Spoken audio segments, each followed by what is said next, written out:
I want to introduce Zack Abernathy. Where's Zack? Come on up. Zack is the new superintendent of Tuolumne County, superintendent of schools.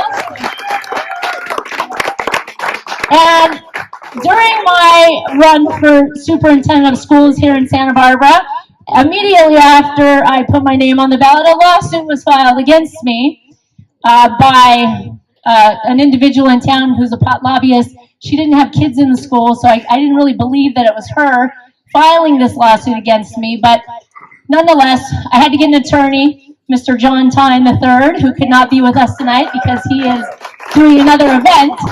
But he stepped to the plate immediately. Within 10 days, we were in court, and I was being sued that my credential was not legal or that I wasn't qualified.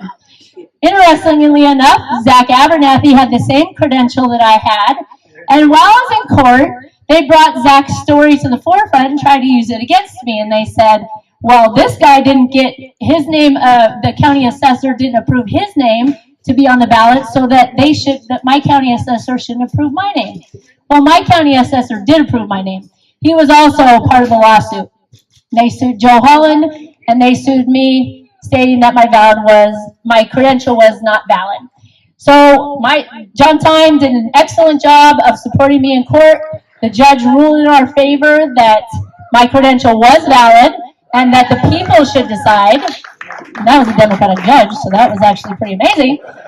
And in the meantime, we reached out to Zack's lawyer, I think it was his lawyer, and we asked him about the case. And we said, what did they do to you there in Tuolumne County? And he told us, and we said, well, we just won the lawsuit in Santa Barbara, so you might want to consider talking to John Tyne. So Zack contacted John Tyne. Zack hired John Tyne. Zack sued his county. He got his name on the ballot, and he won his election by 100 votes. So, pretty amazing. And I think what I want to get back to is the word team. We are a team, and we are helping each other win. And I am so happy that Zack won. And we know that it had something to do with us in Santa Barbara, but that's what a team is. We work together to watch each other succeed. And so that's what I want to be a part of with Zack. That's what I want to be a part of with all the candidates that are here, is that we're all working together and supporting each other so that we're all successful. So I'm going to give Zack a few minutes to share what went on for him up in Tuolumne County. Thank you. So I wrote a big long speech, and now I don't have a podium to stand behind, so I'm just going to use it for notes. But yeah, I wouldn't be here. I wouldn't be here tonight if it weren't for Christy and John and the work they did. I was done. I was out. They had me out. They said my credential wasn't valid, and they had precedent from neighboring county. Calaveras County is the neighboring county to us, and it had the same situation had happened with the same credential, and so I was sunk. I had just wrapped my head around not running, not campaigning, and not doing any of that, and then I got the call, and my lawyer said, who's also a good friend, said, hey, I know you just wrapped your head around this, but you want to give it a go. And I talked with my family, and we did it. So I'm not going to give you the whole big long speech, but I'll give you a little bit. I am Zack Abernathy. I'm from Tuolumne County. If you don't know where Tuolumne County is, it's about a 6-hour drive north and just above Yosemite. So it's in the Sierra foothills, beautiful country. There's 11 school districts full of kids whose parents work extremely hard. I am the son of a teacher who taught at the same school for 39 years. He also coached at that school as well as the feeder high school. He coached there He coached there before all three of us kids went through, and he coached there after. He coached up to until 2 years ago. He finally led a last softball. He's done wrestling, baseball, football, softball. So I'm also the son of my mom's dad is the hardest working person I have ever known. And the apple didn't fall far from the tree. And so, gotta look at the notes. I don't want to miss anything. To this day, at times you can still. My parents are in their 70s, and they're still out on their 5 acres running chainsaws. Sometimes when I go over to their house, my grandfather started a logging company. Parts of my family still run that logging company locally. I grew up knowing the value of hard work and respecting those capable of doing it. I should probably mention that I'm a husband to my beautiful wife Lana, and she's been that's the person that deserves the applause.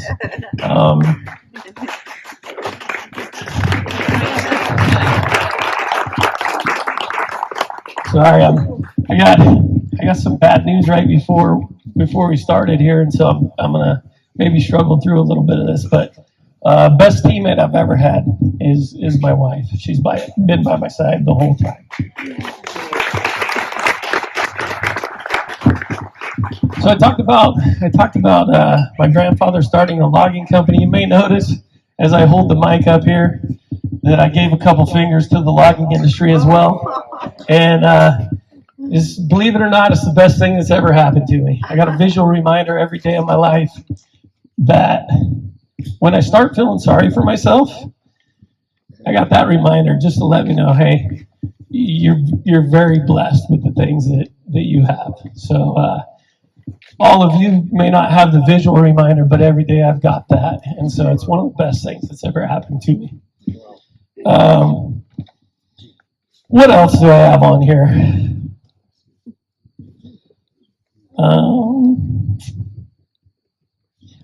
I should probably talk to you about why I'm here tonight a little bit.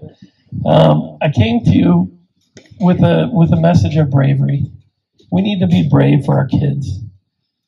You see, I think we need to set an example of bravery, and we need to model that for the kids. And in our county and all over California, we've been suffering greatly with the mismanagement of our schools. And when COVID hit, I think that became apparent. And it was good to see educators, staff, administrators, parents. They saw the disconnect between what the parents want for their children and what our county and our state wanted for the children. And so thanks to COVID, our parents were especially furious with the mismanagement going on. And the shutdowns, the masking, the lack of services, they infuriated the parents and lit a fire. And that's why I'm standing in front of you today. That's where my support came from. Together collectively, they had a voice, and all they needed was somebody with the credentials, with the right credentials, to step up and be that voice. And we pondered that for a while and kind of hummed and hawed a little bit.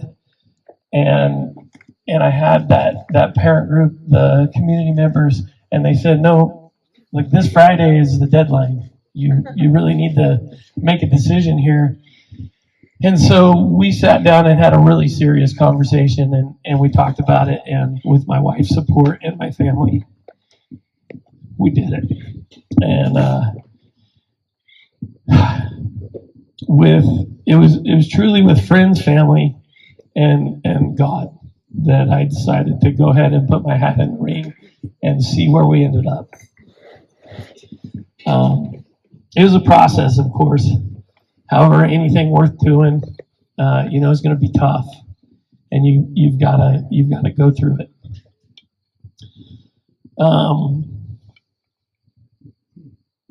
We battled in court. Christy talked about it a little bit, just like Christy. And I just want to thank you for fighting the good fight. And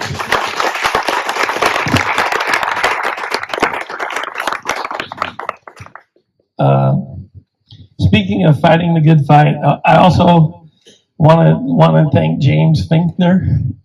I want to thank you for your hospitality and your diligence. It's much appreciated. And then I also want to thank, of course, John Tyne. Without Christy doing what she did, and without him fighting my fight for me, it wouldn't have happened. And so, step one was done. Step two was the campaign. It was a short, tough campaign. They warned Lana what it was going to be like, and it was probably everything and more what they told us it was going to be like. But we persevered. We got through it, and we're able to pull off the victory, which put us to step three, where we are now. So I think at this point we can begin in Tuolumne County to get our schools back to connecting with parents and having them be part of the children's education and as originally intended. I really hope that this has set an example for not only our community but elsewhere. The bravery of the parents is what stands out to me. The kids also saw the fight, and they saw the win in our county, and I think it was an amazing act of courage on the part of the parents, especially those who have never been involved in a political process. As you know, anything in politics or moving government is difficult. And so where do we go from now? My intention as a leader of our county schools is to help mold terrific human beings that can go navigate today's world. We need to instill confidence in today's youth by giving them tasks and building responsibility and letting them know it's okay to do it wrong the first time. That's how learning's done. Student success can be built upon confidence, the confidence that it takes to be wrong. I don't think enough times we encourage students to be wrong. That's how we learn. And so I encourage all my students, be wrong loudly, and we'll get you squared away. That's where learning's done. That's where growth is done. And so I'm gonna just skip to right here real quick, because I don't want to miss any of this.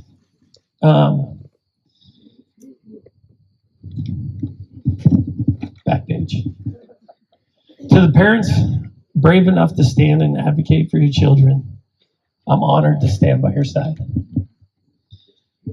To the educators who stand against malice policies which are destructive to kids, I'm with you. And to those brave enough, to those brave few who are willing to fight the fight or go down swinging, thank you for your bravery. Thank you for having me tonight. Thank you, Zach. He's gonna get to show at a county level what can be done, and I'm excited to hear more of his story as he does his work.